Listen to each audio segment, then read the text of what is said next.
So guys, welcome back to another trip down the sci-fi nostalgia memory lane. So today we've got a few more classic shows for you, beginning with Team Knight Rider, which aired in 1997 and did one season.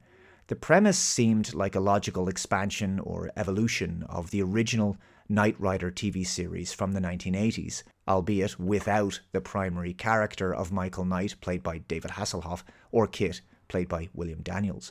Neither actor appears in Team Knight Rider. The original series, which aired between 1982 and 1986, was the concept that one man alone, working with an intelligent and powerful talking car, can make a difference in the world. The show didn't take itself too seriously. It was fun. There was plenty of decent action for the time, and the focus was on the characters of Michael Knight and Kit, who were both very well developed and likable.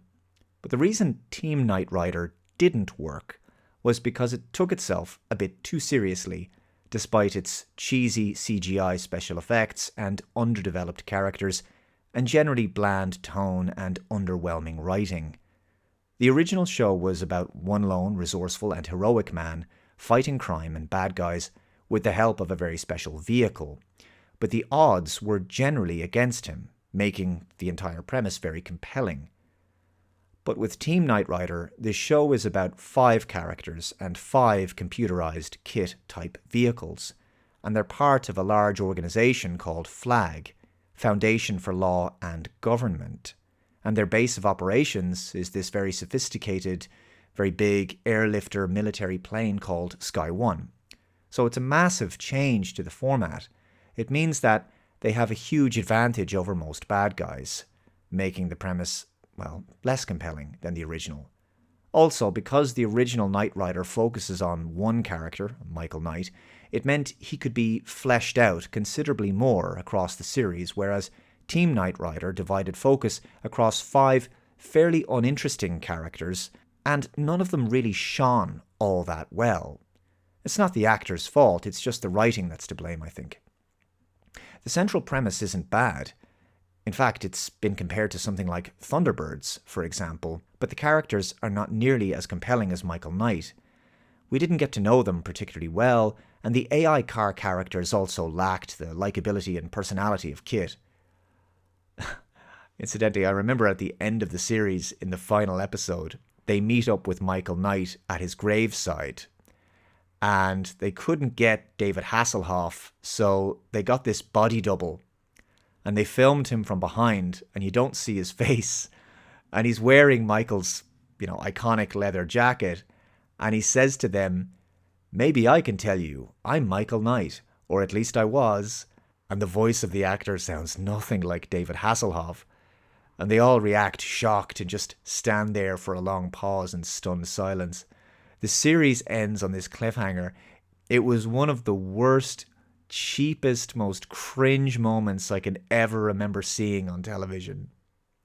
Now, another show that only lasted one season but was actually very good was from 1996, and that was Dark Skies.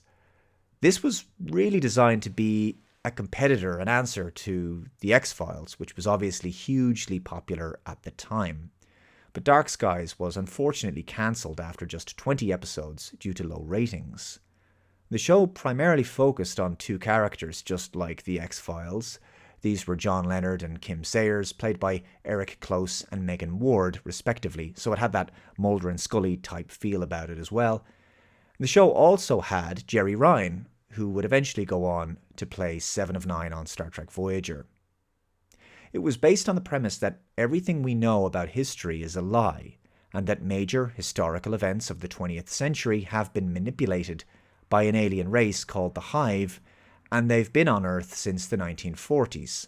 The show took place in the 1960s, with the main characters trying to stop the secret plans of the aliens. And there's also a shadowy government agency called Majestic 12, and they have occasional run-ins with them. The series creators, Brent V. Friedman and Bryce Zabel, had plans for 5 seasons of this show, with each season taking place during a different decade of the 20th century. The second season was supposed to take place in the 1970s, third season between the 70s and 80s, the fourth season would take place between the 80s up to 1999, and the final season would bring the show into the new millennium with a final concluding story arc with the aliens. Dark Skies was actually pretty decent and clearly had a solid series plan, and it deserved to continue beyond one season for sure. Although it's often cited as being a bit of an X-Files clone, the fact that it's actually a period-based series gives it a unique twist. Dark Skies is definitely one that you should check out. Now let's go further back through time, all the way back to 1968, to an Irwin Allen series that lasted only 2 seasons. But I just remember it being rerun on Channel 4 every Sunday. This is a very iconic series, much more cerebral than Lost in Space. It takes place in the year 1983, which incidentally is the year I was born. Yes, I was 40 this year. It tells the story of a crew of people aboard a suborbital transport called the Spindrift, who are caught in some kind of space warp anomaly and hurled into a planet where everything and everyone is giant by comparison to them. Their ship is damaged, and they spend much of the series stranded, marooned, trying to get home. They find themselves having to adapt to their oversized world, which largely resembles Earth in many ways. At least part of this giant alien world is controlled by an authoritarian regime, but the crew of the Spindrift do manage to enlist the aid of some sympathetic people and rebels along the way. There was something very foreboding about this alien world, a real sense of dread and paranoia at the oppressive political system that people lived under. And of course, there was the terror and sense of real danger these people endured, given that they were so vulnerable, given their small size. They made numerous attempts to escape during the series, but never actually managed it. There was something truly tragic about the story of the Spindrift crew. No expedition had ever left the planet, and all previous attempts had ended in failure. Unfortunately, they never managed to get home, adding a somber and poignant note to conclude the series on.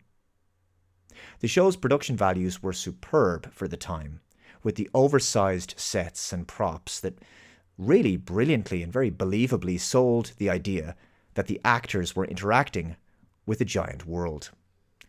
I definitely have very fond memories of Land of the Giants from my childhood. Let me know your thoughts in the comments below. If you'd like to support The Dave Cullen Show, please do so over on Subscribestar, link below, for as little as $1 per month. It helps to keep the show going. Take care, guys, and I'll see you in the next video. Bye-bye.